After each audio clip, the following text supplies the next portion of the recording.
All right. All right, Lee, you back with us yet? Yeah, I am. Okay. Can you hear me? You're fine, yeah. Yes. Sam? Tom, you sound suspiciously like a dog now. All right, let me get my keeper's notebook here. So what I did was under my gear and possessions, I moved everything to the top of that list, and I put an asterisk next to what I'm carrying. No, dude. Okay. So why don't we just talk about that just for a second? So what are you carrying, Alessio? What you got? All right. I've switched out of my wonderful women gear, and I put my heavy trench coat on, my regular clothes. I've got my 2 silver hatchets, my Bowie knife, machete, and garrote. In my backpack, I've got 3 sticks of dynamite, 3 flares, flashlight, rope, 25-foot, a hook, handcuff keys, bandages, lighter, flask filled with gas, and vial of acid. Okay. So you're all packed up kind of like a special forces operative, basically. Pretty much, yeah. And I'm not going to bring my shotgun because I only have a 30% in it. Okay. I'm better with, and these guys have firearms, so. Yeah, you're better in the close-up situations. You always have been. Yeah. Now, if I had a submachine gun, it'd be different, but that's not available. So. Yeah. All right. And what about Logan? What's he taking in with him? Did I hear a light source? Yes. Yeah. I don't. Flashlight. I got a flashlight with me. And So I have torches too. wow. All right. Did you check the batteries? I haven't checked the batteries, no, but I haven't used it all that much. Should I check the batteries? All right. Luckily, the batteries seem to be working. Okay. All right, Logan, what are you taking in with you there? Let's see. I've got my backpack filled with flare gun and 5 flares of all varieties, 4 flasks of oil, my 2 Zippo lighters, a flashlight with a fresh set of batteries, 50 feet of rope, 20 silver bullets, 2 bottles of hydrochloric acid, of course, the Enfield and the iron axe. Okay. You got the silver bullets with you? Ammo? I did say the 20 silver bullets. All right, sweet. Yeah, but I noticed you said they're fresh batteries. That's Well, important. I mean, yeah, sure. There's one thing that he knows. He needs some fresh batteries. Also, one of the things we need to do, can we do our rolls from last time? Yeah, we'll do that in a minute. Okay. All right, so Tom, Yep. what is His Excellency taking in? Oh, His Excellency has his exorcism kit, Bible, enchanted silver sword cane, St. Jude's finger, rosary,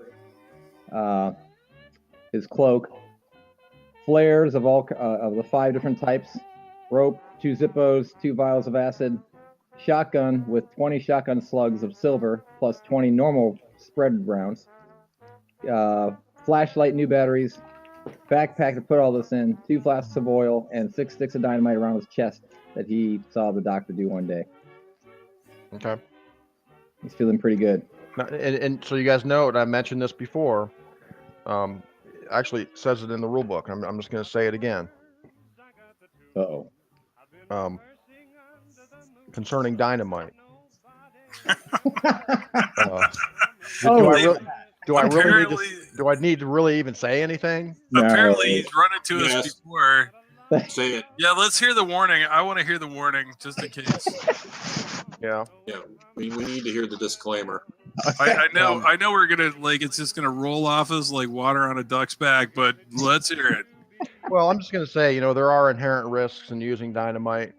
There are notorious examples in this particular role-playing game, of just cataclysmic events being generally the fault of using dynamite indiscriminately.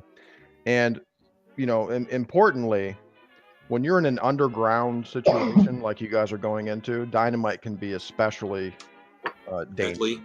Yeah. So with that said, and maybe Alessio may even think of this. He's maybe got sort of a tactical, strategical mind. you may want to bring some like food and water with you, because if something does happen, say you guys either get lost, get trapped, whatever, somebody sets off some dynamite, you know, it wouldn't be unlikely that you could collapse in tunnels or something like that. I'm just saying, be careful with the dynamite, and maybe bring some food and water with you. Yeah, food and water is a great idea. Also, in regards to the dynamite, like keep in mind what your throw score is. Yeah, Right. I don't think really So- any of the three and you guys in the party, I mean, Logan does have some military experience, of course. I've got He's probably chucked some grenades. He's been trained in that. right. I But have an amazing just throw in score. general, it's like it's something that's it is a skill, in order to be able to throw. Yeah, my throw score is pretty decent. I'm just saying, remember, if you have dynamite on you, you don't have to throw it. You can use it as a placed item too, right? Yeah. But just remember to throw. And then also, Tom, I might suggest just gently to the Archbishop, totally with all due respect, that maybe he shouldn't have it strapped around his chest. Maybe he should take the dynamite off his chest and bundle it in some kind of nice little cotton bundle and put it in a backpack or something, right? Because if you do get something happen, like fire got thrown on your chest or some crazy shit, right? It could be bad. You can still have it. I mean, if you want to blow yourself up, it's still there in the backpack. You just light the fuse, right? I make the sign of the cross and I say something in Latin and I bless Logan and I take his advice. I rip it off the chest. Okay. Yeah, All right, like, you're pack that. It Yeah, wasn't a pack that. crazy doctor who gave me the idea, so perhaps it's not the best choice. Yeah, maybe break it up into like two. Maybe break it up into like 2 bundles of 3. No, they'll be individual. Well, yeah, I guess I got to pack them somehow. You know what I mean? Individual Like, too. yeah, however you want to do it, but just have them so they're not, 6 Got it. sticks going off all at once. If we're gonna do something like that, we're probably gonna be placing it. If you're gonna be throwing it, I'd say 1 to 3 sticks max throw because of the area effect, right? It's more of a doomsday device. If it's game over and you guys are dead and I got like 1 hit point left, I'm lighting it and I'm taking Witch Town with me. So Yeah, no, absolutely. It's a great idea, but also, we may have an opportunity again. We may not have to throw it. We may have an opportunity where we have to seal a door or collapse a tunnel or something like that, right? right. It's a much Like I more said, exciting side. it doesn't always have to be thrown, and unless you have a high throw skill, don't make that your go-to. That's my only request. Kind of on a similar preparatory note, what spells do we know and don't know? Give me a recheck. Say that one more time, Tom. What spells do we know? Summonary Traveler. And that's it? Or do we know Elder Sign, but that just takes a while to cast? It doesn't. You just have to have created an elder sign, either drawn it or sculpted it or something like that. You just have to have an elder sign to do the incantation in order to enchant it. It doesn't take really any time at all if you know the spell. Actually, that's another thing I've got with me. I'm glad you mentioned that. I do have the Starstone from the Canon's dig site on me. Yeah, that you found under the bunk at the dig site. Good call. Yeah, Is bring that that with you, man.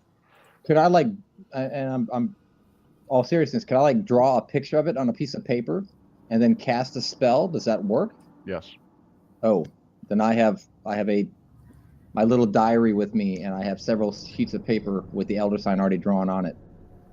Yeah, I mean, if the only kind of caveat being that when you do cast it, you're putting some of your life essence into it. So generally, you want to enchant something, an elder sign that's been engraved or carved into something or drawn on something that will last. You know what I'm saying? I'm just saying again, just in case we got to block something. Kyle has used his elder sign already, and I got to block something really quick. Yeah. I believe in game terms it costs 10 power to cast elder sign. Okay. Permanent 10 power. Okay. And how about remember that the poem, not the poem, but the writing on the wall that the doctor wrote down? It was the essence salts that we could turn the people back into the salts. Yes, the resurrection spell. I don't believe Yes. anybody's learned that. No. Did we have to learn it, or was it something we could just read from the script? Actually, it is something you could read. Yes. Oh, we definitely each need a copy of that. Yeah. So I put that little thumbnail on the diary there. It's written in the cover of my Bible. On the Yeah. inside. Well, Yeah, we'll take individual pieces of paper, man, and write that down, and Yep. phonetic it out and have it like in our vest pockets, in case we need it. Yeah, and remember, I mean, you're missing the portion of the spell that allows you to create the essential salts, to take a dead body and create the essential salts in order Right. to resurrect that person. But you do know how to recite the spell backward to return someone to dust, and you Yeah. also know how to read the spell forward and bring someone back from dust. You just don't Okay. know how to turn a body into dust. That the full the instructions for that are in the Necronomicon, I believe. Okay. Nobody's really All right. studied that yet. And then we have enchant gate boxes, which is a spell that's written in a sort of a little journal, a book. Yep. You guys stole from Carl Stanford. I don't think anybody's learned that. Banish Dark Child, I don't think anybody knows that. Command the Trees, no. Commandary Travelers, I think Logan knows that, right? Of those present, Yes. Logan knows that one. Oh, the father didn't learn that one? I thought I learned that one. I think he's in the process of learning Okay. that one. All right. I don't know. Here, let me look at my notes real quick. Actually, I thought we talked about that last session. Isn't Father McBride reading the Necronomicon, or no? He skimmed the Necronomicon. Yeah, I skimmed it, and I thought we started. That's when we talked about we should have that area traveler because he helped us out so much. Right. Well, then let's just consider Father McBride to have already learned Airy Travelers as Logan did, because I Okay, so think I both. studied with him. Yeah, I think both of you guys were studying that kind of around the same time, and it only takes a couple days or so. Okay. So yeah, both of you know some Airy Travelers, which requires the enchant whistle, which is kind of included in the spell, and then blessed blade, of course. All right. And Aldebaran has to be in the celestial bodies or something. It has to be above the horizon. Mm. Yep. But not in line of sight. Not necessarily line of sight, no. Okay. No, just above the horizon. And I think we're in the time of year where that's highly unlikely, or mostly unlikely, we should say. Ooh. You guys got lucky the last time. All right, so let's go back over the map here. Oh, we're going to skill check? Oh yeah, let's do skill checks and luck checks. That's what reminded me. I was like, I need to get my luck up. Especially with all these flashlight concerns. All right, luck. Hooray, I failed it.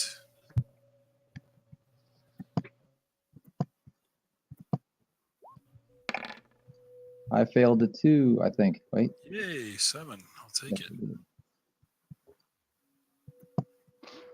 I'm going to reload real quick while you guys are doing that.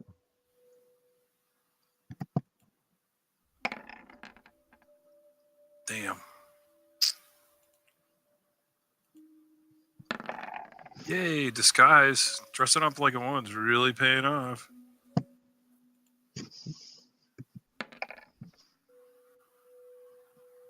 Five. All right.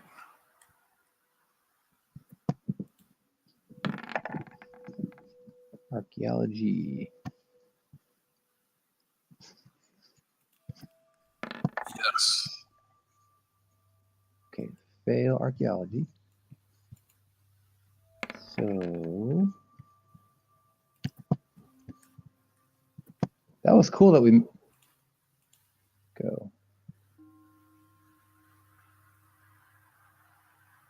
Oh wow, that is cool. 2, that sucks.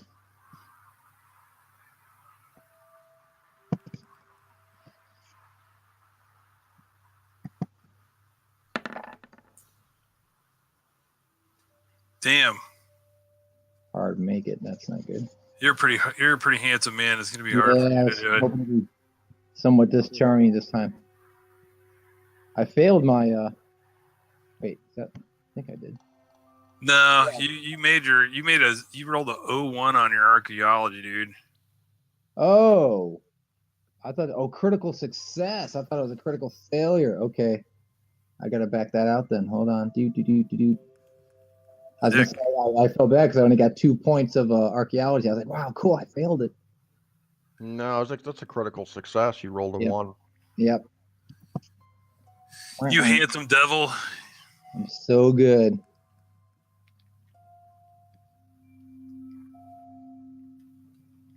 All right, I think that's it. I think I'm reload on this other machine too.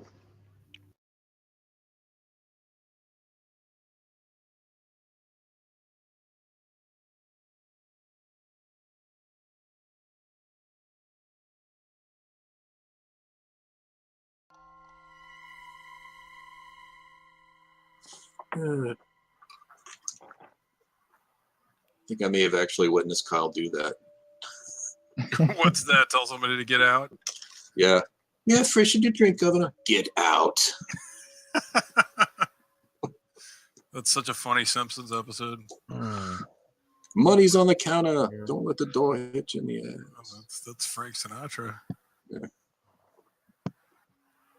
Phil Hartman's Frank Sinatra. One of the best. I got chunks of guys like you in my shit. My God, Frank. Well, it's true. Okay. So everybody make sure they write down water and food, like canteen with water and rations on your sheet. Actually, please. the small scullery and pantry in McBain's place here, there's a wood-burning cook stove, some dirty pots and pans, and there's about a dozen tins of food and a half-empty bottle of whiskey. Can we take it all? Sure. Sure.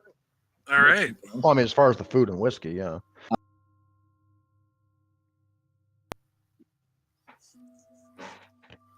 And, of course, there is a source of fresh water just outside. There's a little stream coming out of this natural spring near McBain's place here, so you guys can fill up some canteens. So you guys kind of gear up here. You're standing in this bedroom, and you've moved the wardrobe away from the wall, and there's this thick curtain kind of hanging over the entrance into the side of the cliff. And as I mentioned, it looks like it's not natural.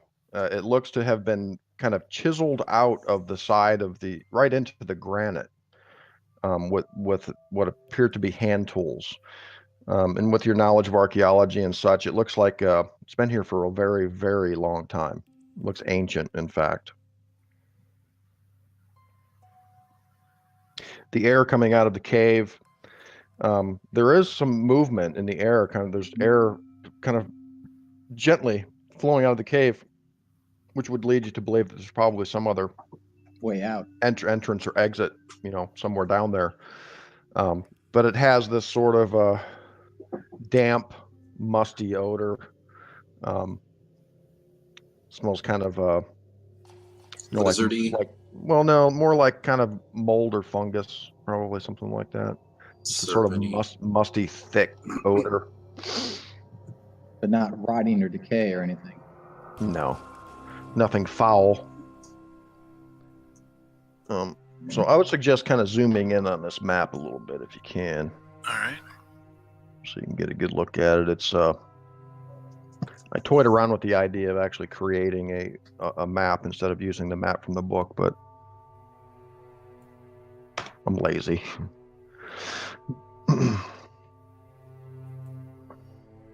All right, so moving into the tunnel. Do we have bandanas so we can cover half our faces, man? Do we have something like that, like we used last time? Sure. So I put mine on. to kind of limit like the smell or whatever. The smell and just to obscure my face. Okay. Someone were to see us. Moving I'll do in, the same. moving into the tunnel, it goes down sort of at a slightly downward angle. Barely perceptible, really, but you do, as you're walking, you can feel, the gravity kind of pushing you forward a little bit, so you know that there's a slight decline to the passage, and after about 100 feet, you come to a fork. It splits, an intersection splits into a passage leading to the left and a passage leading to the right. Well, Left. yeah, Take I the agree. sinister path left. So how about everybody give me a listen roll at this point? And if you want to watch, you can. Then we'll talk about who's going first. March. Everybody give me a listen. Yeah, everybody give me a listen roll.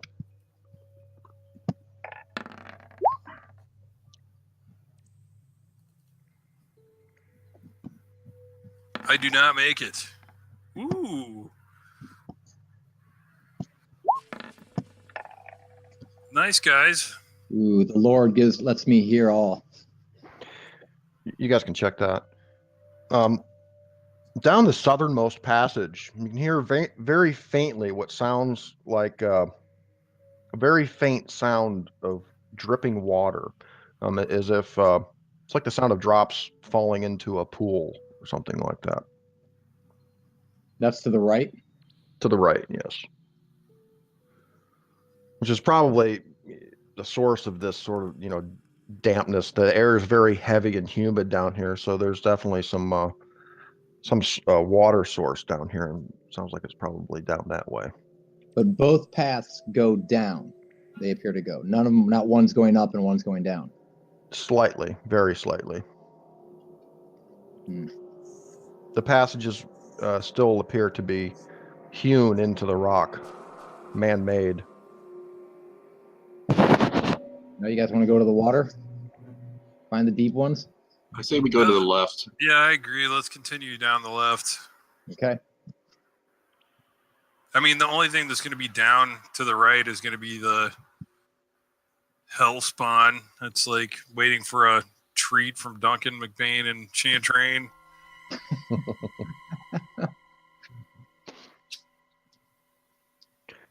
All right, who's in the front of the group? Who's got a shotgun? Yeah, I got who's a got? shotgun. Is it sawed off? No. Well, yes, it is. You're up front. I'm up front. Yeah, man. Don't be shy about giving it both barrels. The passageway is it varies. The width of the passageway, it varies between about 10 and 12 feet. So you could all actually walk abreast if you wanted to. Oh, well, Just what's your, how are you guys traveling down this passageway? I'll be in the front middle. Okay. I'll be to the left of the father. And I'll be behind them, Sean. Okay. And occasionally I'll stop and listen behind us,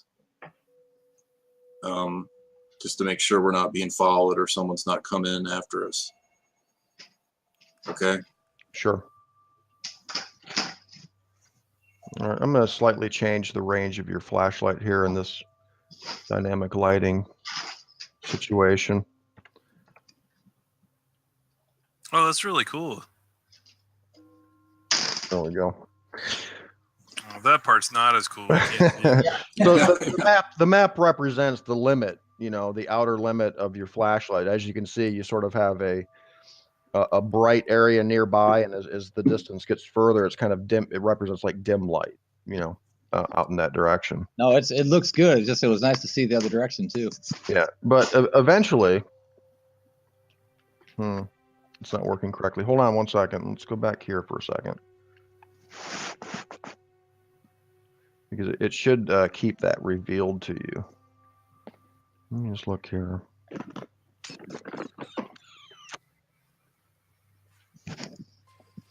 I'll be right back. Sure. I think maybe I have to give you guys permission to move the token. That's probably what it is, in order for you to see.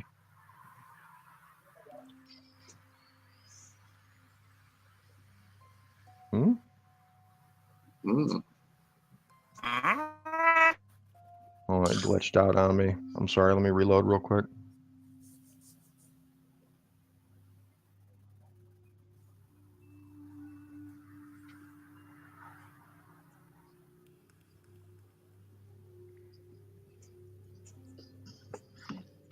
All right, I'm back. Okay. Let me see if I can just fix this real quick. If I can, it's no big deal, but there we go. All right, let's see if that works.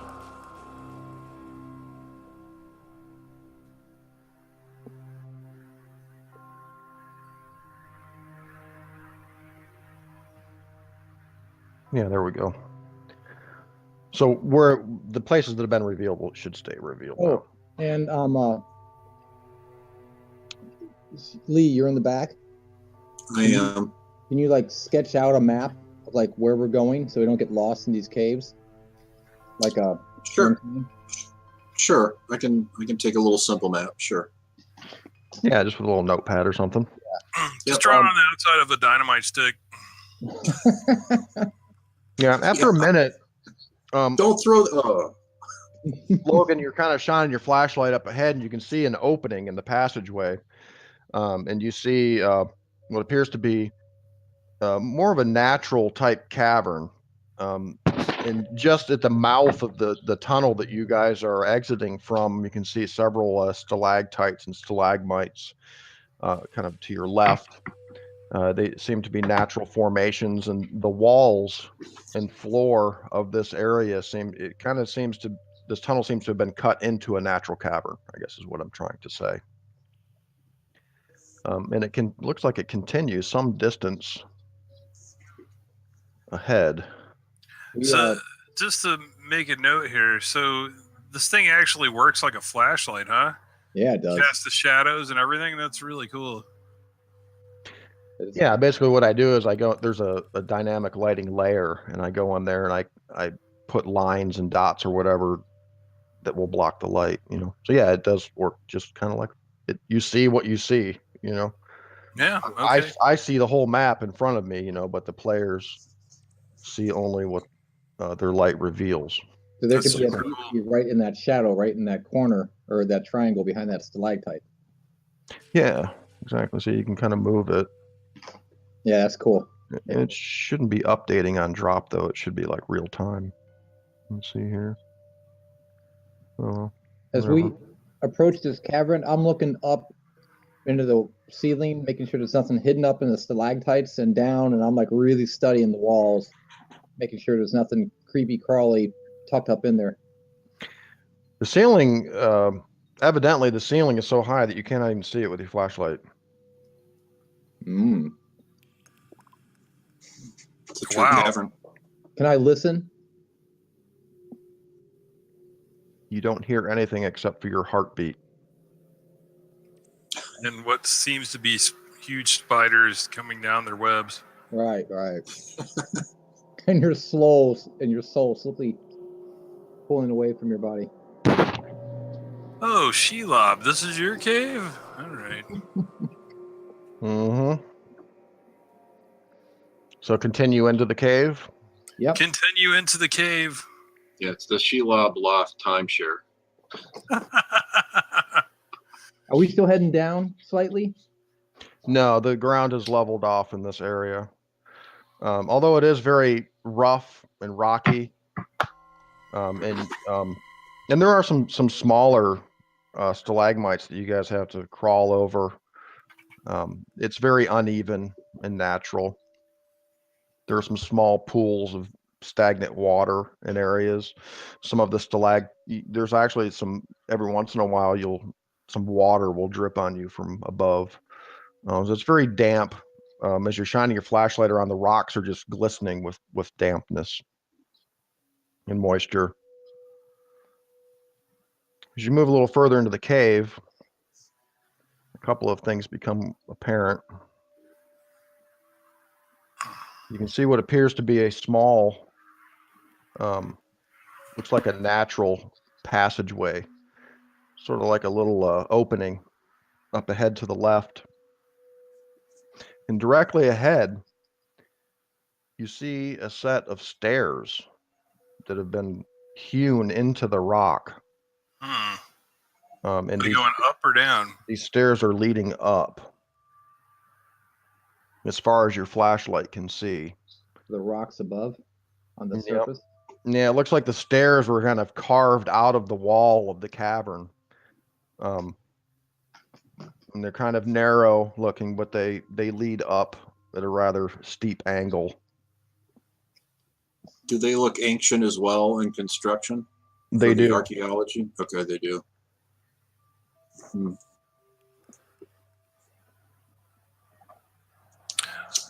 Well, up to the left, guys. As you walk up to the stairs to inspect them,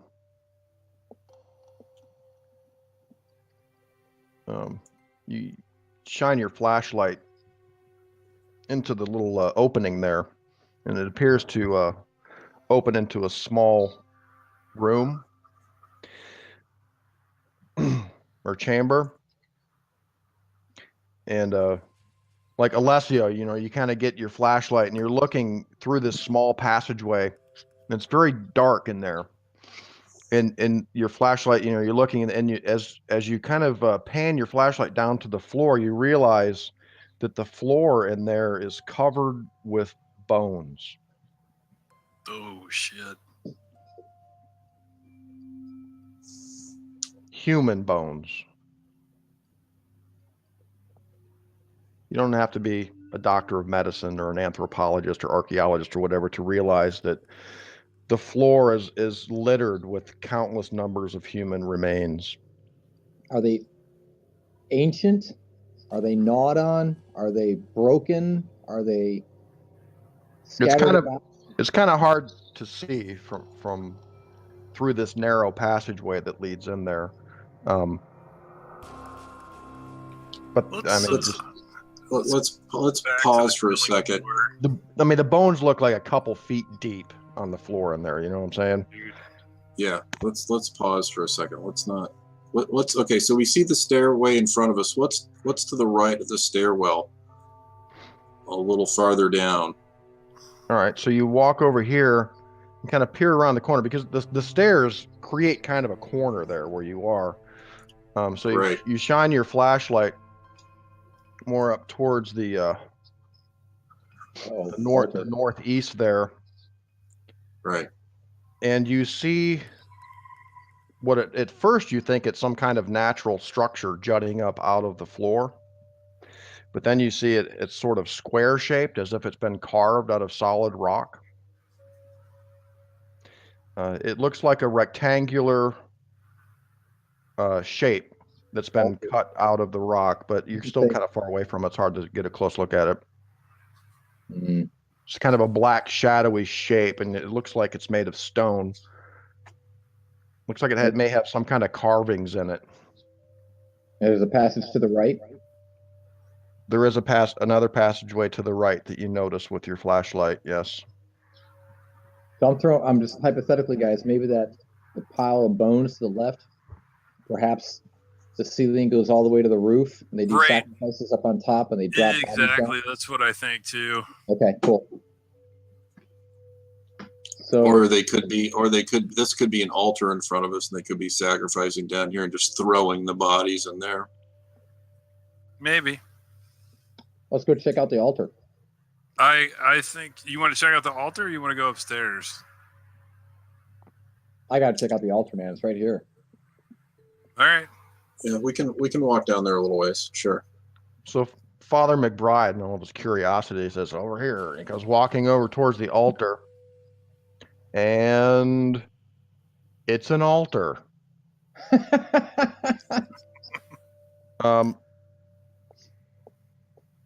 The top of the altar, as you get closer to it, you kind of realize, McBride, I'm assuming you're kind of in front. You're in a little bit of a hurry to get. Look at the altar. As your light hits the top of it, you can see that indeed, and the top is flat, and there's brown stains, which look pretty obviously like blood stains, and some very strange carvings along the top edge and the sides of the stone itself.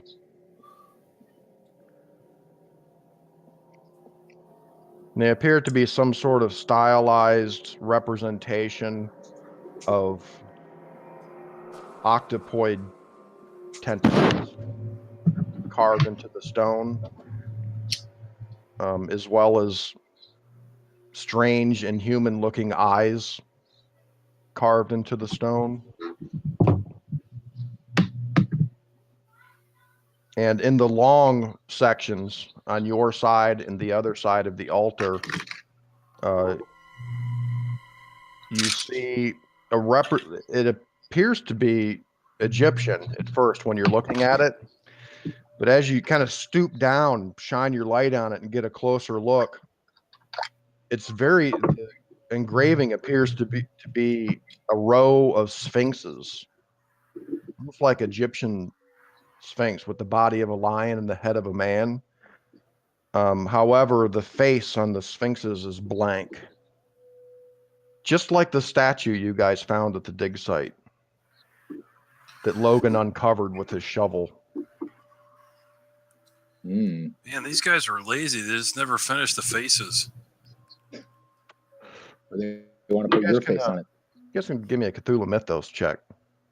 Oh no! See if you get any kind of glimpse of any kind of insight that may pop into your mind from your recent studies of the evil books. Nope, we're safe. That was a good roll, Tommy. What did I get? A 24. It's not a success, but still a good roll. So again, much of the sides and around the top edge of the altar is engraved with what appear to be octopus tentacles, with interspersed with inhuman-looking eyes.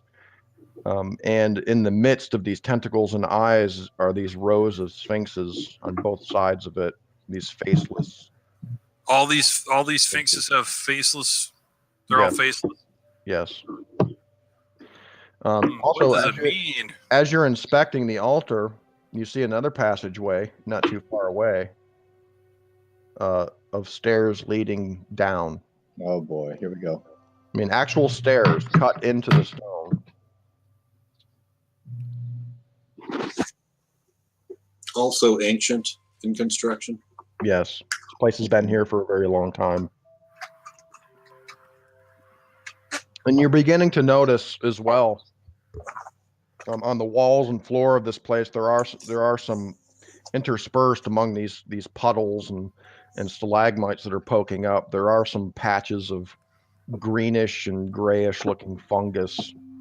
There are even some strange looking mushrooms not too far away from the altar.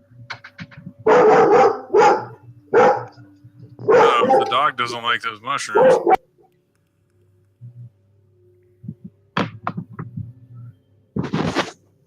Well, I'd like to see what's up these stairs. Logan, upon closer inspection of the stairs, Logan, as His Excellency and Alessio are kind of looking at this altar, Logan, you kind of take a few steps back and you kind of shine your light up the stairs, right? You notice that these stairs, you would say that countless feet have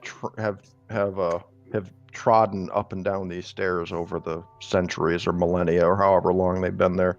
They look very well used. So these lizard deep ones are being called up to join them during their feasting ritual. I think going down's a bad idea. Do you want to go up the stairs and just see where that leads? That's what I want to do. Yeah. Your Excellency. We can do that. We can go up the stairs. I don't have a problem with that. And then we'll see, and then we'll come down and we'll take this passage to the right, maybe. You want to go up? Could you shine your light into the passage to the right and get a visual in there like you did with the Boney place? Sure, I'll sign my light in there. Okay. Logan. The steps going down they're very narrow. You would only be able to walk down these like single file. The walls are very irregular and jagged. You'd even have to kind of squeeze through there if you were to go down them. These also seem to be very, very worn and used, very old. And as you're looking down, they're kind of steep too. As you're looking down, you begin kind of getting whiffs of this odor coming up from these stairs. It's a very strange. It's like an organic, metallic almost kind of scent down there. The air is kind of very still back here in this corner, but you do smell something kind of funky over here down those stairs. Yeah. Yeah, see, that's where the deep ones live, dude. There's some kind of organic funkiness coming up these stairs. Like, it reminds you of, maybe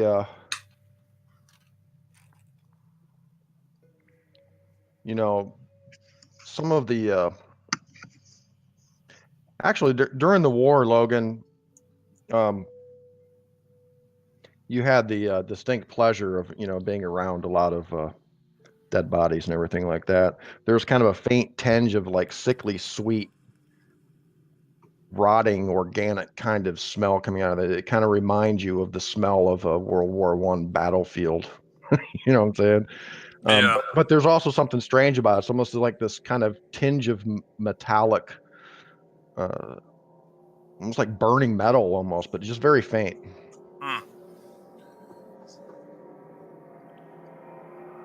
Well, I'll share that with Alessio and the father.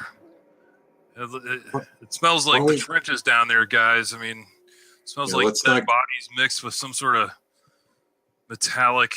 I don't know what, but one sounds very clear to me. Smells like human death. Does anybody have any natural world kind of stuff? Everybody give me a natural. I think it's called natural world, right? Or natural world. Give me a natural. Yeah, I got a 10%. See if you guys can glean anything. Oh my God, I made it! Nice. From maybe some life experience or maybe some books you've read or something. Logan pulls it out of the book hat. Mm-hmm. I was a little excited about it too. What do you know about the natural world? You should be. Yeah, perhaps. Check that.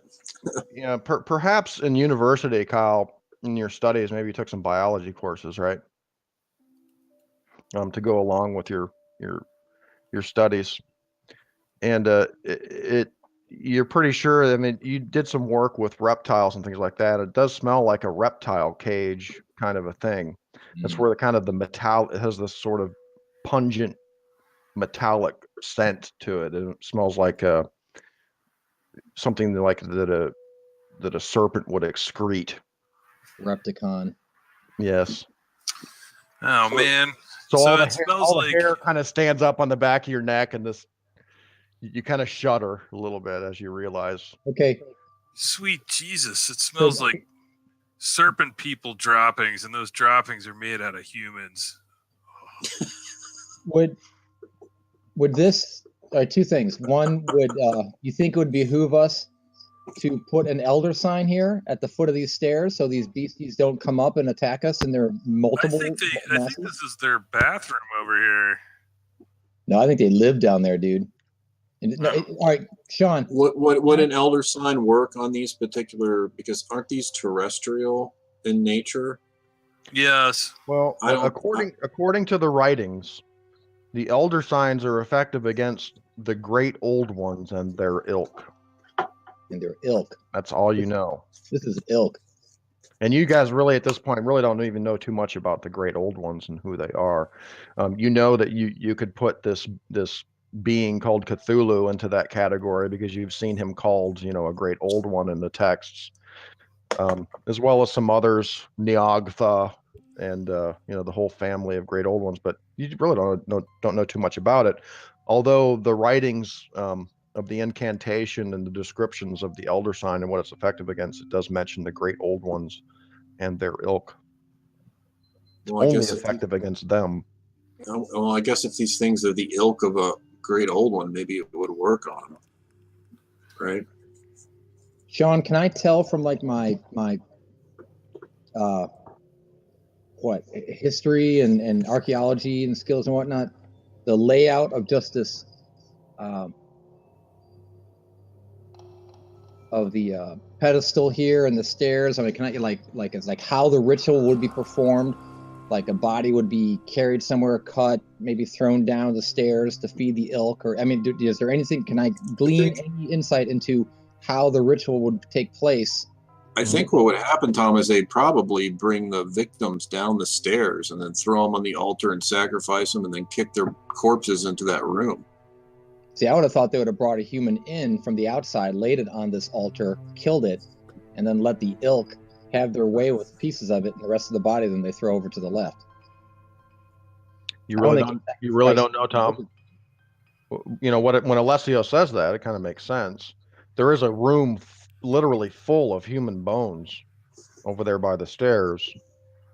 But of course, in order to really figure out what that passageway with the stairs going down is all about, you'd probably have to go down there, right? Yeah, I said, it's a very narrow passageway going down there. It's very steep as well. You'd have to be very careful going down these stairs. Not nearly as steep as the other stairs that are going up. They're a little wider. Look like they're a little easier to traverse.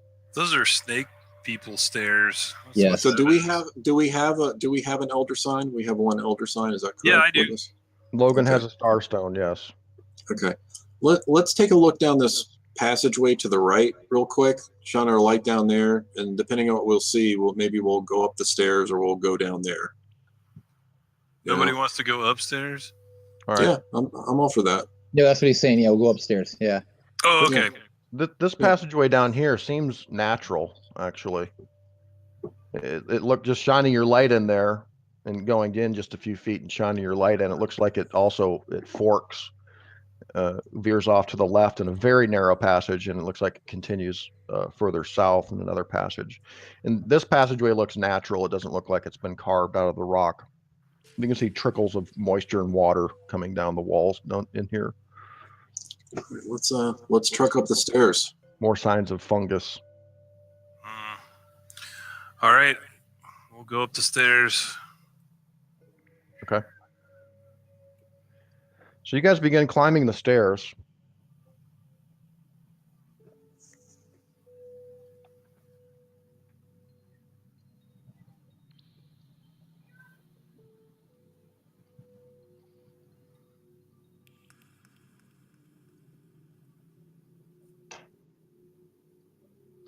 You guys climb for a good 10 minutes. And you're all sweating now. It's very humid down here, as I said. And the stairs begin to get rather steep, and they begin to curl and begin to wind, sort of in this spiral as you get further up. And you climb for another 10 minutes. Jesus. And still, you guys are shining your light, and it's like there seems to be no end to these stairs going up. But you continue. And I need everybody to give me a listen roll again.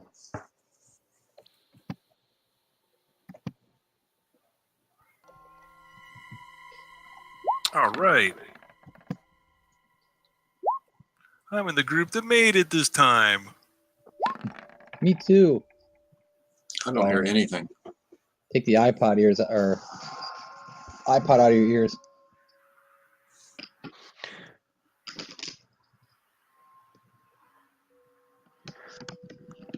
After another 10 minutes, it's been a good 30 minutes as you guys have been climbing.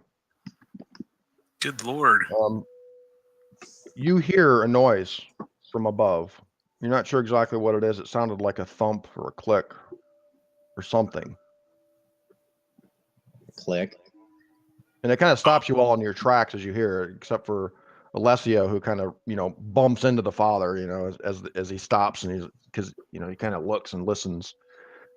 You hear something up above. A click, like a mechanical click, like some kind of movement. It's not. Yeah, it sounded like a thump, or it's hard to say what it was. Safety's off. As you guys are climbing, you can hear your footsteps, pretty well, and as you're breathing heavy, but you hear something up above. It sounds like some movement or something not too far up ahead, up these stairs. Both of you hear it, both of you guys in front, and it's enough to make you just kind of stop, almost involuntarily. You stop and you think, did I hear something? And Logan, you look back at the father, and the father kind of nods, like, I heard it too, kind of a thing. All right, well, yep. Now I have a pretty good stealth skill. Do you want me to move ahead and try to stealth up there? Yeah, that sounds like a great idea. All right. I'll put my rifle away for now and get the iron axe out. No, keep your rifle out, man. All right, I keep the rifle out. Absolutely, with a silver bullet loaded up at, man. Definitely. Yeah, might have to shoot Alessio. You never know. He's been taken. This is for your own good. Mercy kill. All right. So Alessio, you're going up ahead by yourself. Yeah, man. I'll turn my flashlight off and I'll creep up there, man. And we're being I'm getting ahead of them. I mean, they're gonna follow me, but I'm trying to be stealthy. Okay, give me a stealth check.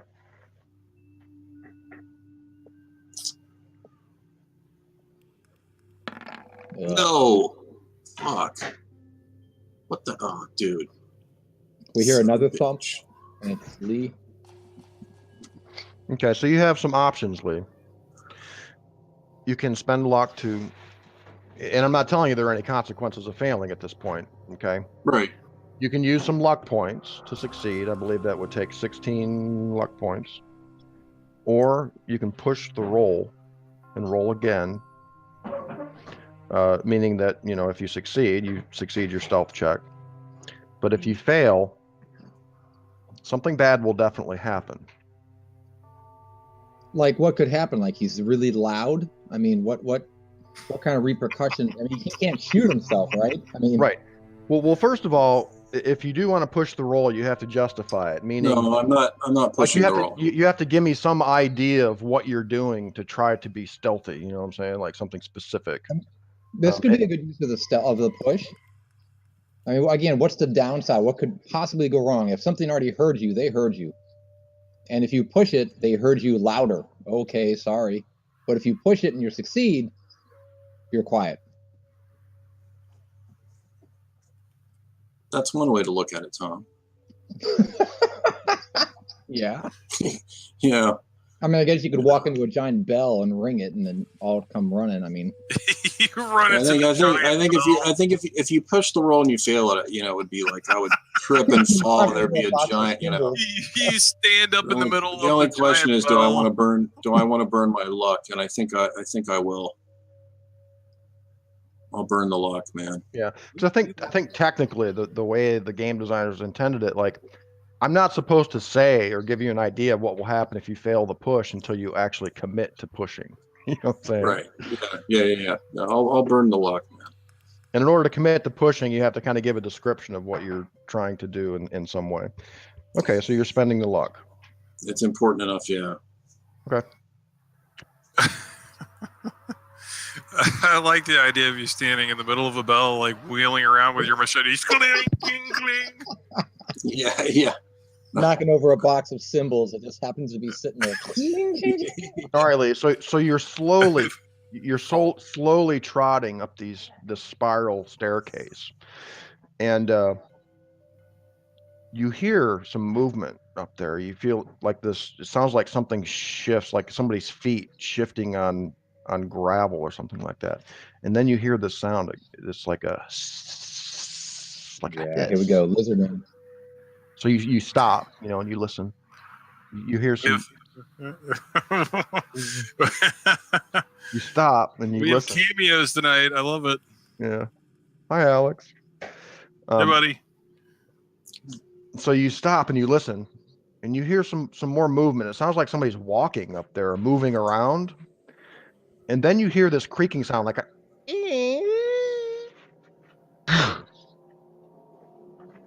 Almost sounds like a door opening or something. Yeah, it's a hatch or something. And then you stop and you listen, and a good like full minute goes by and you don't hear anything. Okay. I'll continue to stealth up there, man. Okay. After a minute, the stairway begins to level off a little bit. It's not quite as steep, and it opens up into this small, squarish chamber. And there is a wooden ladder leading up to what appears to be a trap door or some kind of hatch in the ceiling. And you can smell like fresh air up here. Kind of cold, cool, crisp summer air. Have we climbed high enough to be to the top of the mountain, we think? At this point, probably, yeah. It would occur to you, unless you're like, this must be the Creagh, you know. Yeah. The top of the mountain. All right, man. Well, I'll move into the room and motion these guys to come in. Well, you're going to have to go back a ways to get them if you want to do that. They're like several minutes back down that way. Well, I shine my flashlight. I flick my flashlight at them like 3 times. Okay. You know, to signal them to come up. Okay. So you go back down the stairs a little ways, you know, and you're like, click, click, click, click, click. And you guys can see the flashing lights up there, Logan and Father McBride. All right. Well, all right, let's go, Father. Dash, dash, dash, dot, dot, dot, dash, dash, dash. Wait a minute. Duzzy's hungry for marinara sauce. Let's go. All right. Okay, so you guys get all up into the square-ish chamber. There's a stout wooden ladder bolted into the floor and the ceiling, and there's a heavy oaken trap door up above. Is there a lock or a latch of some kind? There's a latch and a handle. It looks like it opens, you know, upwards. I need to take a quick break if that's okay. Sure. You want to take 5 here? Yeah, let's take a few minutes. Take All right. that. Use the pause thing. There we go.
You there, Tom? Hey, man. What's up?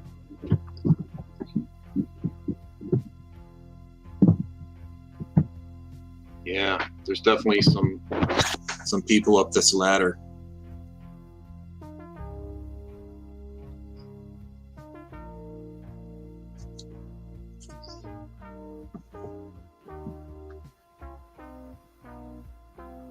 What's your percentage with that double barrel, dude? Doctor. Hold on, let me look. How is it?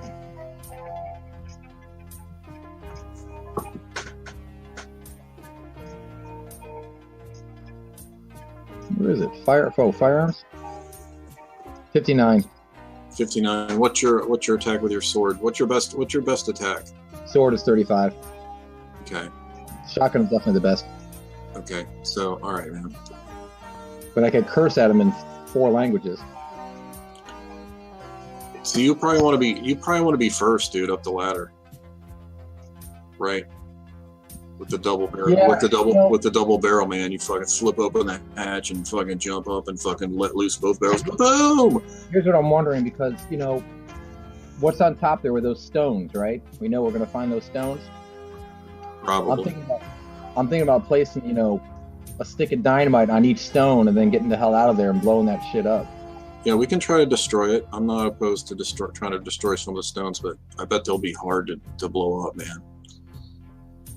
Yeah. But there could be, who knows, man? There could be some human captives up here, right? Oh, like the baby? Yeah, I mean, yeah, for sure. I mean, anything's possible, right? So They kept the thing alive this long? How long has it been? But you never know. They may be waiting for All Hallows Eve to sacrifice it, right? Halloween's coming up. Maybe they got it for that. Yeah. Right? Okay. Maybe they're saving the baby for the special day. That's how those witches are, man. We're in witch country. Witches! Witch country, USA. Not a bad idea. Yeah, them witches are. They got that baby for their fucking Halloween feast.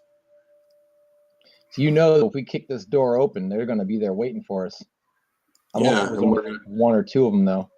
No, man. We'll at least we'll have some surprise, man. That's the good thing. I think we can hatchet kill jump up there. Bane up there. Jump up there. Yeah, dude. If there's absolutely any humans, that's the main target. Yeah. Right. Yes. All right. Shall we continue? Yes. Let us sally forth. Okay. Another great line from Army. No, I should mention that Alessia would be aware. According to the sounds that he heard, it sounds like they opened up this hatch, and it was pretty loud when they did. There's sort of this creaking sound as they opened it. So if the plan is to open the hatch in any way, you guys would definitely make some noise doing that. Are there hinges on this thing? Yeah, it looks like it's attached to the stone with some iron hinges. We've got some oil with us, some flasks of oil. Oil them real quick. See if we can quiet it down. Yeah, absolutely, man. That's a good idea. Yep. Well, don't sound so surprised, Tommy. Jesus. I That's a good idea. What the fuck? Oh, really smart. I'm kidding with you. Yeah, so we'll saturate the hinges, man. I'll climb up there and saturate them with the oil. Let it sit there for a minute or 2. Bust out your can of WD-40. All right. Well, how are you doing that exactly, Lee? Because you're kind of working overhead, and you've got a flask of oil. But it's like I'll take the oil and I'll saturate a rag with the oil. Yeah. I took Duncan, and then I'll walk up there with the rag and I'll squeeze the oil from the rag onto the hinges. Okay. All right. I also took what I thought was Duncan McBain's best shirt, and I hand that to Alessio to use as the oil rag. Okay. Fair enough. The hatch really isn't that big. I mean, it's only about 3 feet by 3 feet. It looks like it wouldn't take too much strength, to unlatch it and actually lift it. It doesn't look that heavy. That's good because it's going to be the Archbishop with his double-barrel shotgun. There's a hatch. Now, what's it attached to? Rock or like Yes. more wood around it? Is it a wood platform? There's a wooden frame. Okay. Inset into the stone that the hatch is the trapdoor is attached to. Okay. Okay, so it's going to be Archbishop with the double-barrel shotgun. Do you want to be next, Kyle, or do you want me to be next? I'll go next. I'm sorry, what? I'll go next. I'm coming with my iron axe, so the blessed iron axe. And there's nothing else in this chamber, right? Nothing's going to come out from behind us. No, just some. See? No, just some fungus. Okay. All right, man. Let's do it to it. A couple of pools of stagnant water. All right, I'm going to do the sign of the cross. I kiss St. Jude's finger. I kiss the crucifix. Lock and load and kiss my shotgun. And I... We pour through this fucking hole, man. No, right? No pouring through. Relax. All right. I go...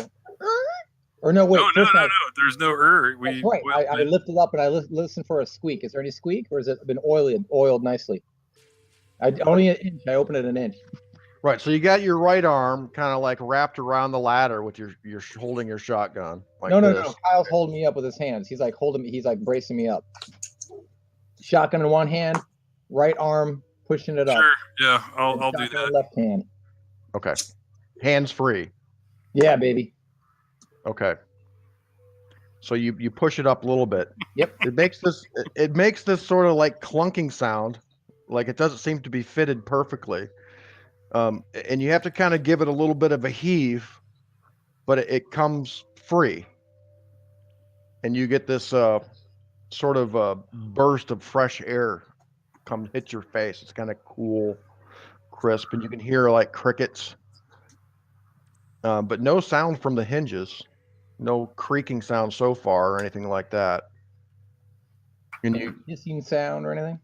And you kind of pull yourself up a little bit to try to get a peek out of the crack, right? Yep. And you just see grass from your vantage point. And you can see kind of the night sky. Stars are out. Crickets are chirping. So I give it 30 seconds. Still listening. You hear footsteps approaching. Oh. I hear footprints. Yeah, like the crunch of footsteps in the grass. Jump up and give them both barrels, man. Come on, let's go. All right, I throw the door open. I'm still below the line though, but I do throw the door open, and my gun is up. Looking for anything in my purview. Standing tall. Okay, so Father McBride, you push the door, right? You're trying to fling it open, basically. Yep. Push all the way open. Give me a strength roll. Uh-oh.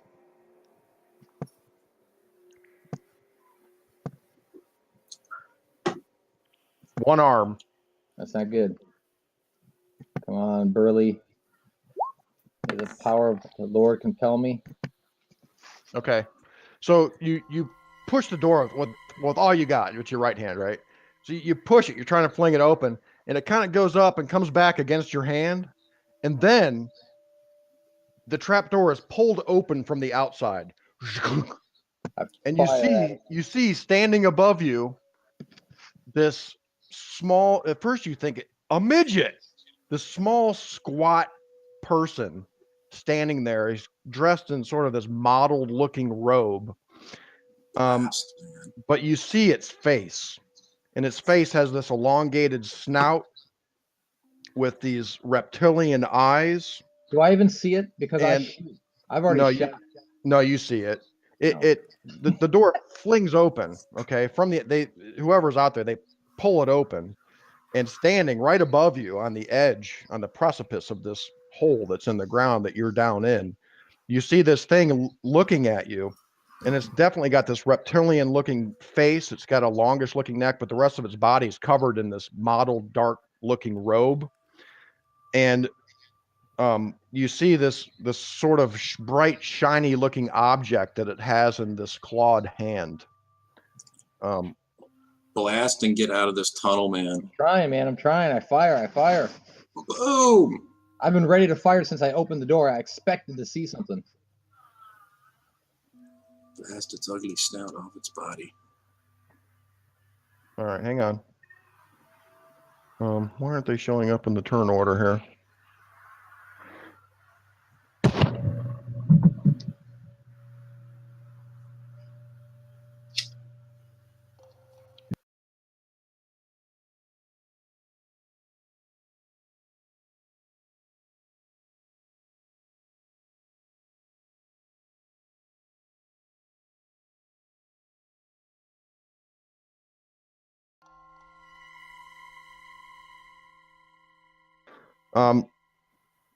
So Tom, you see this thing. You try to flip the door open. You got your right hand. Your right hand kind of grabs onto the rung above to kind of hold yourself steady. Logan's holding you from below, and you raise your shotgun. It's a sawed-off, right? Yep. You raise your shotgun to fire. At the very same instant, you see this flash of light, and this crackling pop goes off. It's loud. It's like pop, boom. So it's almost like an explosion goes off. You see this flash of light.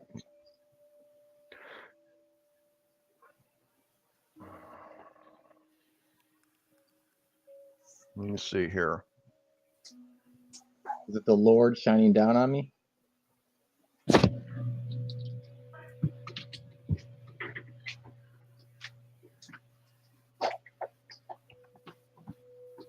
It's the Lord's light. Sounds like a song.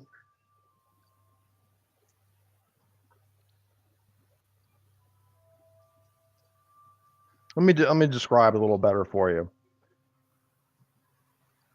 It's like a flash that you see. Like from a camera? Almost like a camera, exactly. And you see these sort of staccato shards of light shooting out at you from above. And you hear this sharp, thin sound, almost like the crack of a whip. Let me see here.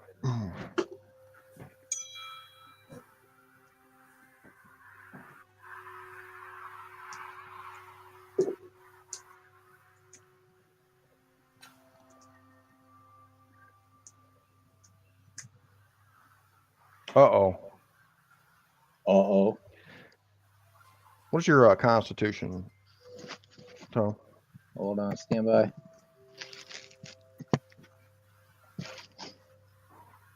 $60. Respectable. Stout.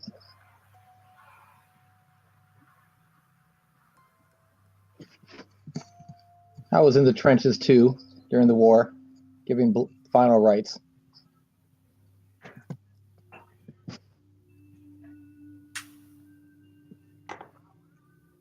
All right, Logan, you're below. You're kind of below, and you see this flash of light and this sort of crack of a whip up above you, and you see almost these rainbow-colored shards of light shooting down from above, and suddenly, Father McBride seems to kind of go limp.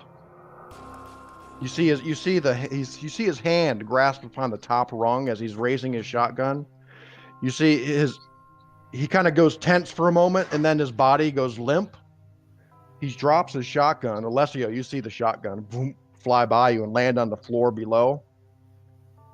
And Logan, right now you're struggling to hold on to Father McBride. Alessio, what are you doing? Hold on, we're going in Dex order at this point. Alessio, what are you doing? You're a little quicker than these guys. All right, so I see this thing up there, correct? Yes. So I fucking throw a hatchet right at its face. That's going to be a hard throw. I try. I'm going to give you a penalty die.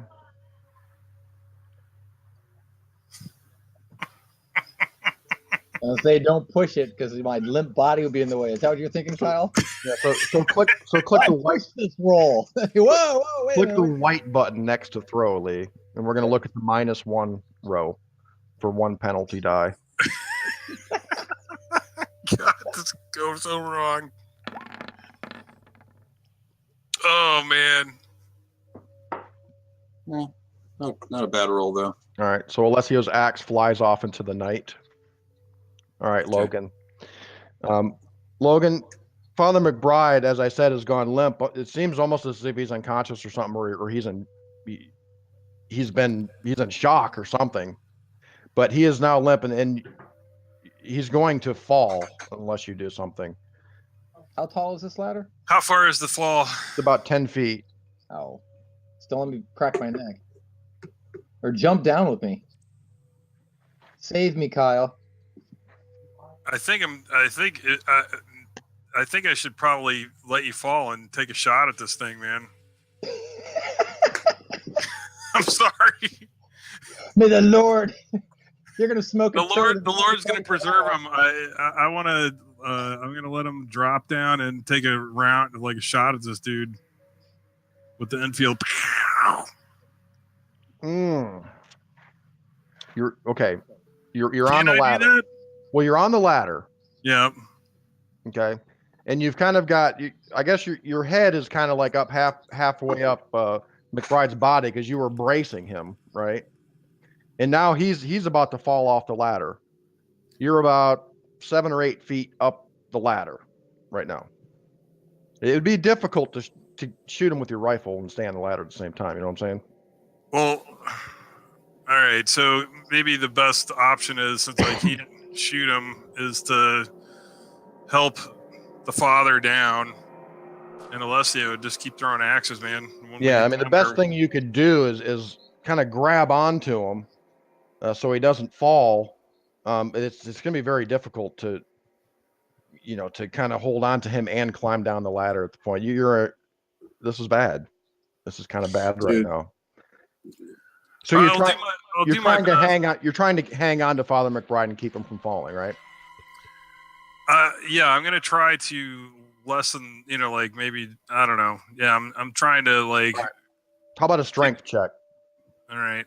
Or he's gonna fall. Dude, why not grab a hold of his collar and jump off the ladder, man, and try to brace his fall. Let's see if my strength check says here.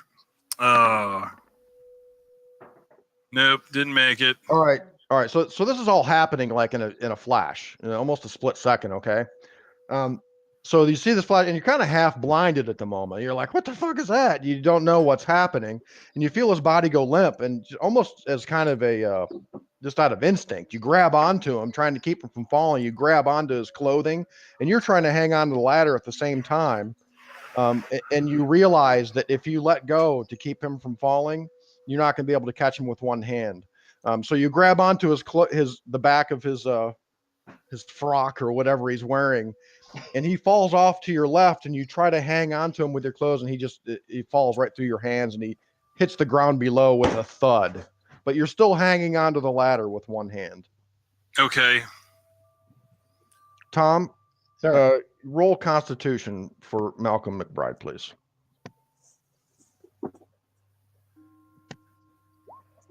Yay! Very good. Nice work, man. You're unconscious at the moment, Tom, unfortunately. But I extremely made it. You did. That's the power of the Lord, bitch. It's the power of Ash Wednesday. Because it's Ash Wednesday. The new movie's coming out. All right.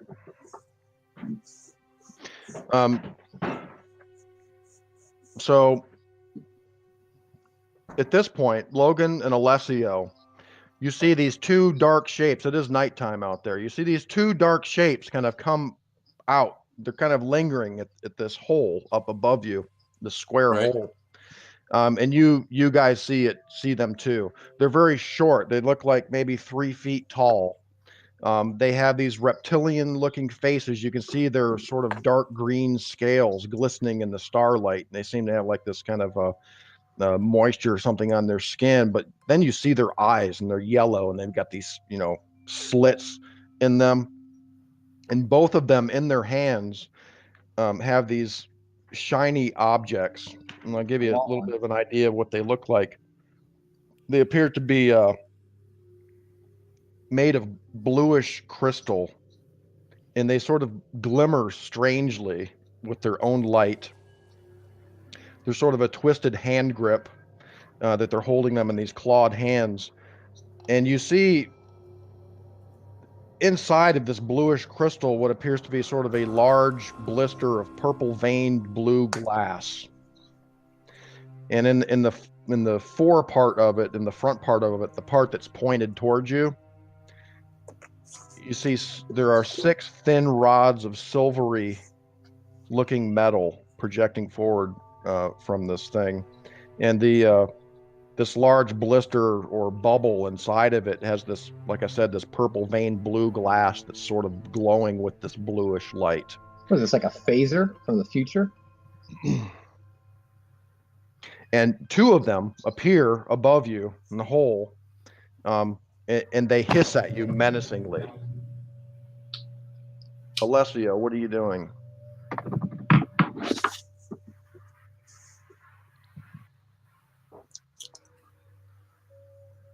You see Father McBride fall, and he lands. You kind of glance down, and he looks like he's either dead or unconscious down there, just lying motionless on the ground. Logan above you seems to be having a little trouble hanging on to the ladder. Need to kill these things, man, and grab their phasers.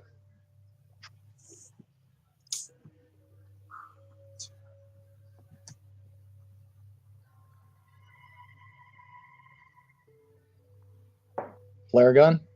As a matter of fact, Father McBride begins convulsing below.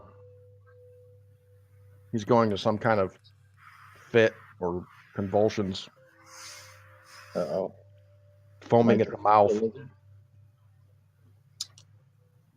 right, man. I'll throw another hatchet. All right. You're on a ladder. You can get a penalty die. I'm on a ladder. I'm still on the ladder. Is it? Yeah, I'm assuming you're on the ladder below Logan. You're Okay, you're a little closer to the floor, though. You could probably jump down. You're only about 4 or 5 feet up the ladder. If I jump down, would I still be able to attack or not? I'd say yeah. Okay. Yeah, that's what I'll do. I'll plant my feet and I'll throw the hatchet. Okay. So you leap down off the ladder, you land on your feet, and you get a bead on one of those things up there, and it needs you to make a sanity check. You too, Logan.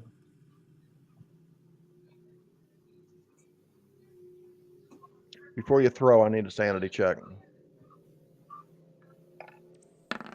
All right, Lee. We're good. Hold on for a second, guys.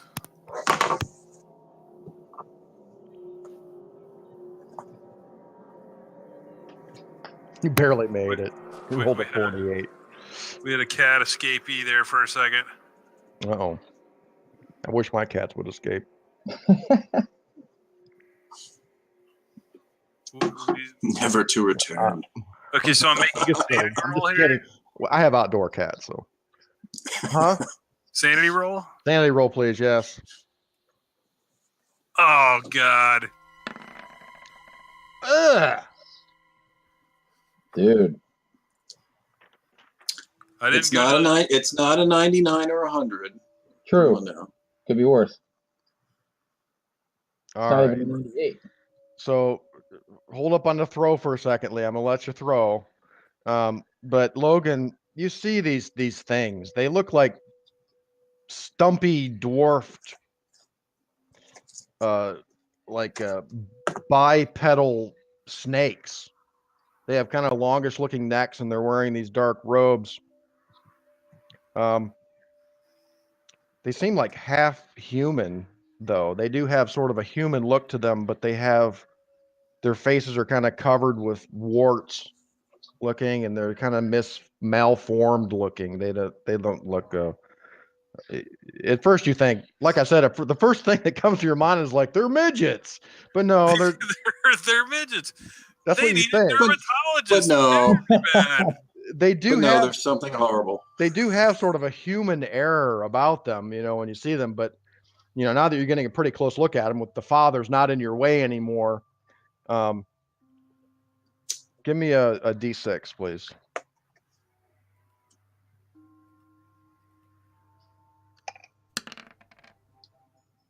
Oh, thank you God. lose 4 sanity. All right, Lee.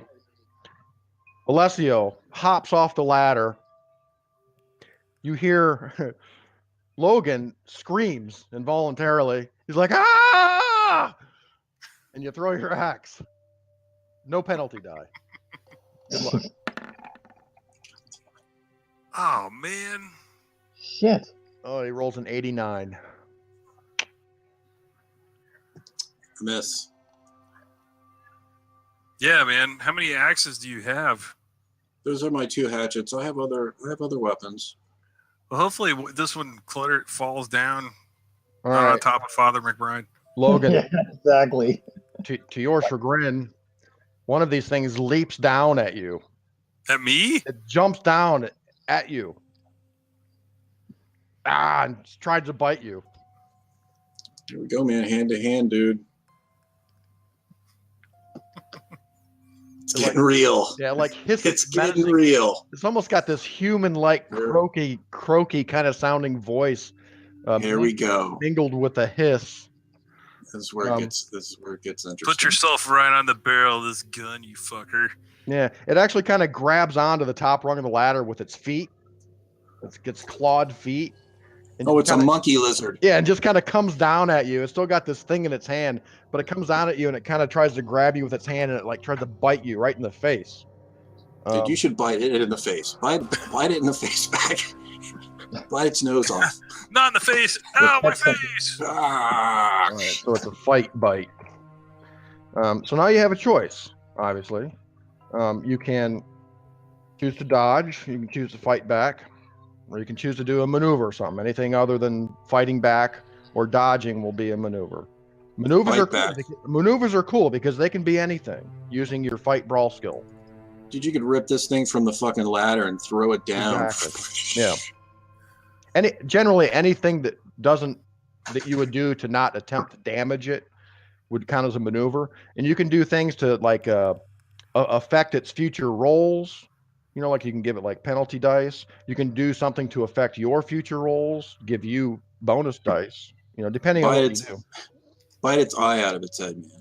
That's your. So Kyle, I'm gonna. If you were Logan, what would you do at this point?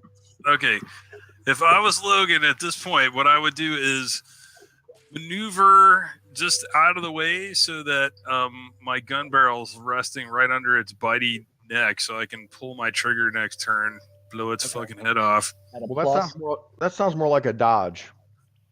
Okay, well then I'll dodge so I can do that. Okay. The only thing is though, when you dodge, you're giving up your next attack. Oh. You're committing yourself to dodge, but also if any of these other things attack you, you'll also get to dodge them as well. Okay, well I'm gonna dodge. Okay. All right, so it hits this fight bite versus your dodge. What is up with these scores, man? It's okay. That's Lizard Man. All right, so its jaws are snapping in your face as you're trying to get out of its way. You can see the other one that's up there. Looks like it's about to come down the ladder as well at you. And it's your turn, Logan. And you've given up your action, but that doesn't preclude movement. You can still do some kind of movement or something if you want to. Anything, Okay. but you just don't get to attack. Okay, I'm gonna get down the ladder, try to get myself in a better position to fire on these guys. Okay. All right, so you begin climbing down the ladder. You're still high enough up to where a jump could be dangerous. Okay, well, I'm not jumping. Although you could jump if you wanted to. If you make your jump roll, I'll make it so you don't take any damage.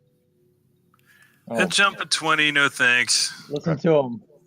You just see falling down off there like my leg broken next to my. All right. So Alessio, you see this like monkey snake thing come down, and it's like trying to ravage Logan up there, and he's like trying to come down the ladder. His his hand slips off the rung, and his foot slips off the rung, and he's kind of hanging on, but he's coming down.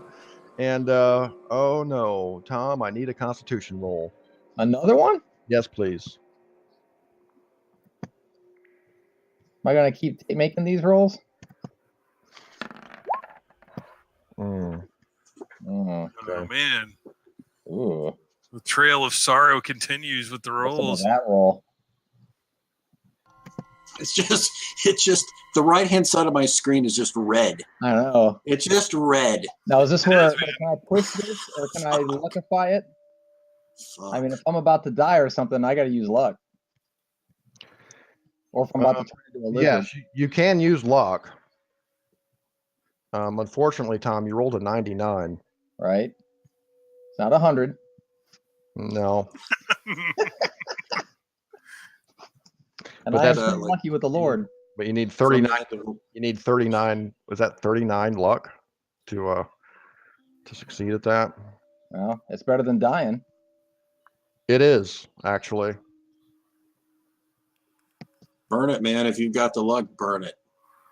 If it's between that and dying. I know I'm keeping you kind of in suspense about what's really going on, and that's kind of my goal right now. You really don't know it. I mean, do you have 30? Do you have 39 luck? Oh yeah, barely. Okay. I got it. Well, now's I think the time you want to use it. Oh boy. Yeah, burn it, man. All right, I have 40. Burn it. So I have 7 left. You pull out the finger and rub it. That's right. My unconscious body rubs the finger. But you're rubbing it with your convulsing body. Exactly. All right, Logan, this thing is pursuing you down the ladder. It's going to attempt to bite you again. What manner of beastie are you? Yeah, it's coming right after you as you're trying to get away from it down the ladder. It also comes down head first, holding onto the rungs with all fours, and it lashes out at you with its fangs. It's got big ass fangs like this. So now you have a choice. Dodge, fight back, or maneuver. Well, see, if it's fight back, it would be my brawl skill, right? Yes.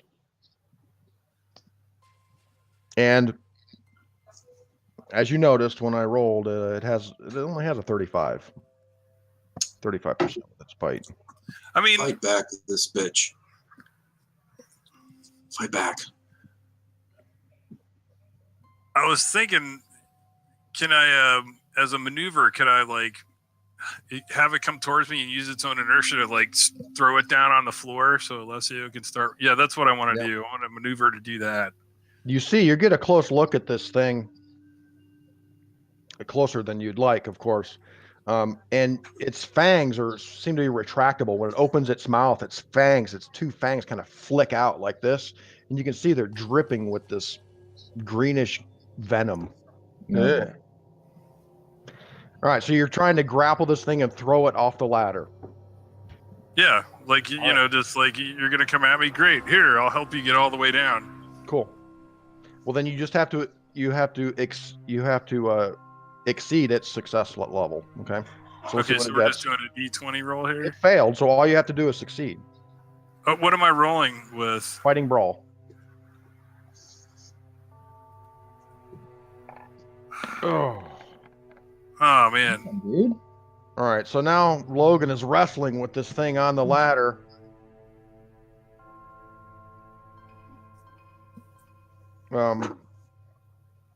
Alessio, you see this other Logan, you're too busy with this one in your face to see this, but Alessio, you see the other one up above at the top of the ladder, crouch down, and he seems to take aim with whatever this device is in his hand.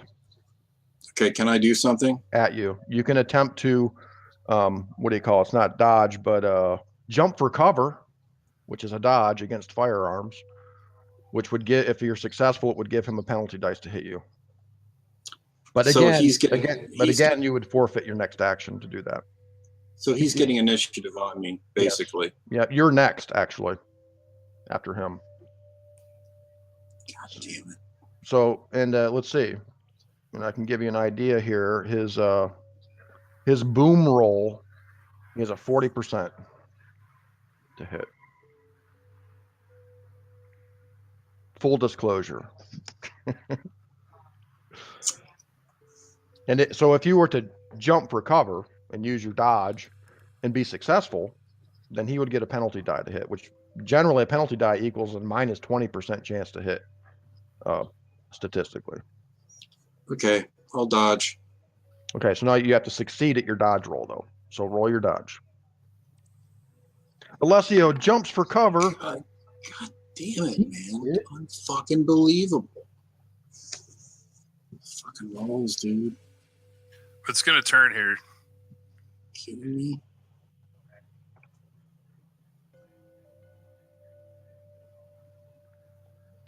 Oh, fuck. All right, again, you hear this sort of the sound like the crack of a whip, and these staccato shards of light shoot down at you all. What is Alessio's constitution? Let's see here. 50. Okay. Alessio, you're struck with this. Your body is racked in pain. It feels like your heart explodes out of your chest. Your eyes go off, your vision goes all blurry. I need you to take 9 hit points of damage and make a constitution roll.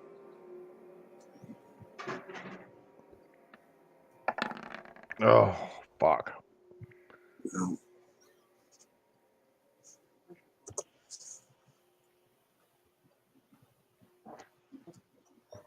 All right, take 9.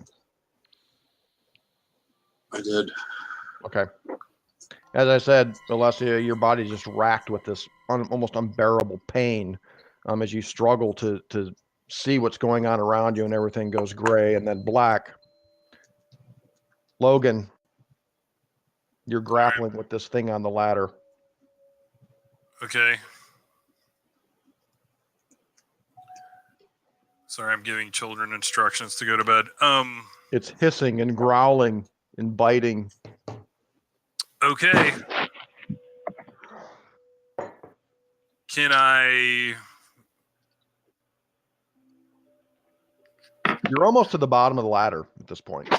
Okay. You can jump off with no penalty or anything if that's what you want to do. Can I jump off and pop around at this thing? Let's see. I'm assuming you have your rifle slung, right? Yeah, I had to hold the... I would say because of your military experience and your familiarity with the rifle, I would say yeah. Okay. Yeah.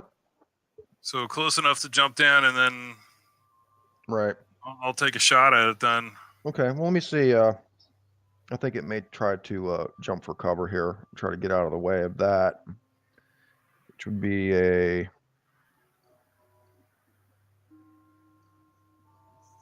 Wow.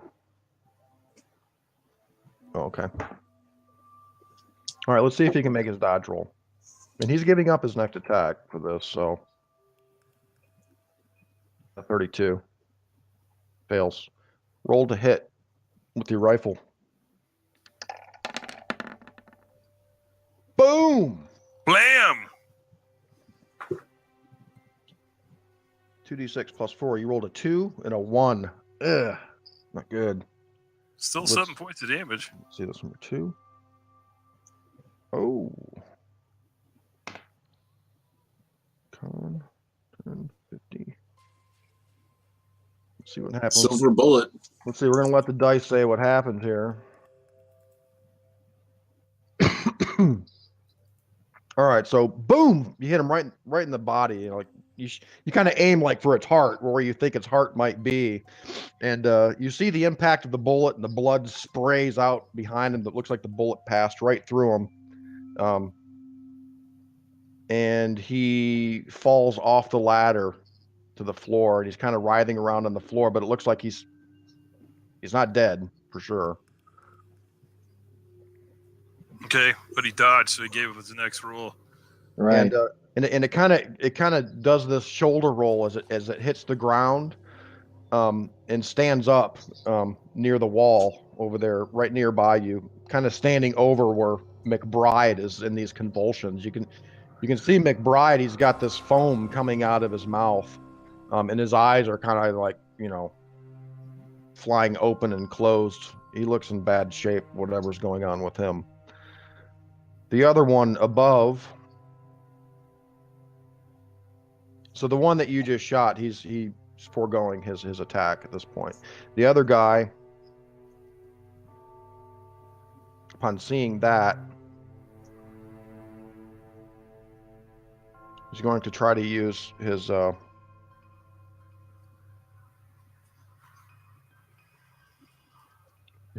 gun or whatever it is. So now, and at you, Logan. So now you have a choice. You can jump for cover. It's like a dodge, which would give him a penalty die if you successfully dodge. If not, he's got a 40% chance to hit you. But I won't be able to shoot next turn. True. This thing's pretty nasty. I'm gonna have to dodge. All right, so go ahead and roll dodge. Success. So that gives him a penalty die. So he rolls a 58. See how the penalty die works, guys? We're looking at the -1 column. So he rolled a 58 and a 10. So if you wouldn't have jumped for cover and not given him a penalty die, he would have rolled a 10. If we were sitting around a table right now. Oh wow! Thank God. He would have basically he would have had an extreme success on you. Or no, not quite an extreme success. All right, so you jump out of the way as these shafts of light shoot down at you. Alessio, I'm going to go ahead and let you make a Constitution check right here at this point. Make a Constitution roll. Nice.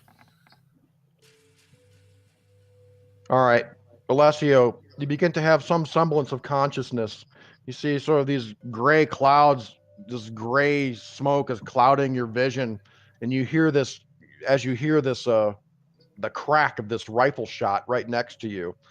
And you see kind of the form of Logan standing over you.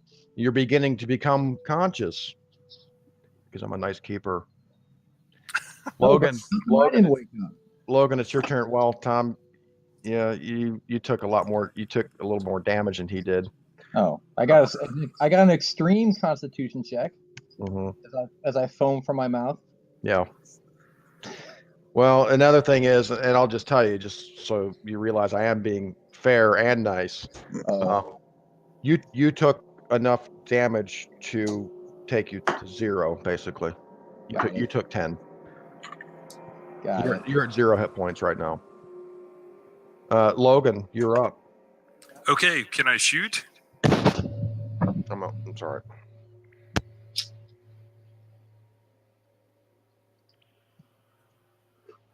You can and you will.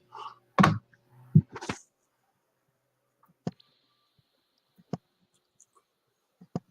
right, sorry about that. That's all right. You jumped for cover, I believe. I did. So you're foregoing your attack, but you can still, move or something else besides attack. Okay, can I study for an aimed shot at this guy? You can. Increasing my chances to hit him? Absolutely. That's what I do. I take a bead on his... That will effectively give you a bonus die to hit him. All right, Tom. McBride, give me a Constitution check. All right. Yes. Yay! Oh, he's alive. So can like somebody first aid me? How do you first aid? Yeah. Here's what's happening, Tom, and I'm just going to tell you now. I'm going to Okay. stop the suspense. You're dying. Okay. Right. Which means for every round that nobody administers a successful first aid, you have to make a Constitution roll or die. Okay. And that's going to go on indefinitely. So somebody. Eventually, you're going to fail your Constitution roll and die. So, if someone doesn't successfully administer first aid to Father McBride soon, he could die. Children of the flock. All right. All right, man. We're trying to get to you as fast as possible. What's your first aid, Kyle? What's Logan's first aid? It's not high. 30. Yeah, The mine's a base. 32. Okay. Mine's a base too. Yeah. So the one that you shot, Kyle, is there, and it kind of scurries forward at you. It's literally 3 feet tall, so you're kind of looking down at it as it comes at you. You've got your rifle pointed at it, and it's trying to bite you in the leg. Because didn't it dodge or something? Didn't it lose its roll? It did lose its last action. We're back at the top of the round now. Damn, it's scurrying legs. Yep. So now it's fight back, dodge, or maneuver. If you're gonna fight back, I'm assuming it's hitting it with your rifle, but.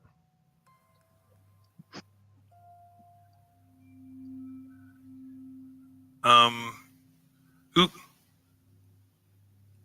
Yeah, actually, I'll try to smash it in the face as it comes forward with the rifle. All right, fighting brawl. It got a regular success. Bang! Oh, Logan gets an extreme success. oh, dude, that's sweet. All right. The rifle's going to act like a large club, basically. It's going to do a D8 plus damage bonus. I don't think I have a damage bonus, do I? It basically runs forward into the rifle butt. Well, it runs forward. It's like it's growling at him and shit, and it opens its mouth. Break it out. 2. Oh. Okay, so it's got its mouth wide open. You see these dripping fangs coming at you, Logan. You point a rifle, and you're like, ah! And you take your rifle and just smash it right in the fucking head with the butt of your gun, and this blood splatters from its head, and you just crush its head like a melon. Oh, awesome. Yeah. All right, the other one up above, you hear another whip snap, crack, as it shoots its crystal gun or whatever the fuck it is. We'll see who it's going to shoot at. It's probably going to be Logan. All right, Don't open the door long because the cats will get out, okay? Come out here, get out, or come in. One of the two. Sorry, guys. The turn order here is this thing shooting its crystallizer. Then it's going to be Alessio, and then it's going to be Logan. So, Logan. Where is this thing? It's still at the top. It's still on the ladder? Yeah, okay. It is. It's kind of on the top rungs of the ladder, pointing this thing down at you guys. So is it holding on with one hand? Good night, honey. And 2 feet. And 2 feet. I got you. The monkey lizard. Okay. It's got monkey feet. Yeah. All right, guys. Sorry, I was a little distracted there. Sorry, we're just talking about monkey feet, Kyle. This is awesome, dude. I bet you didn't think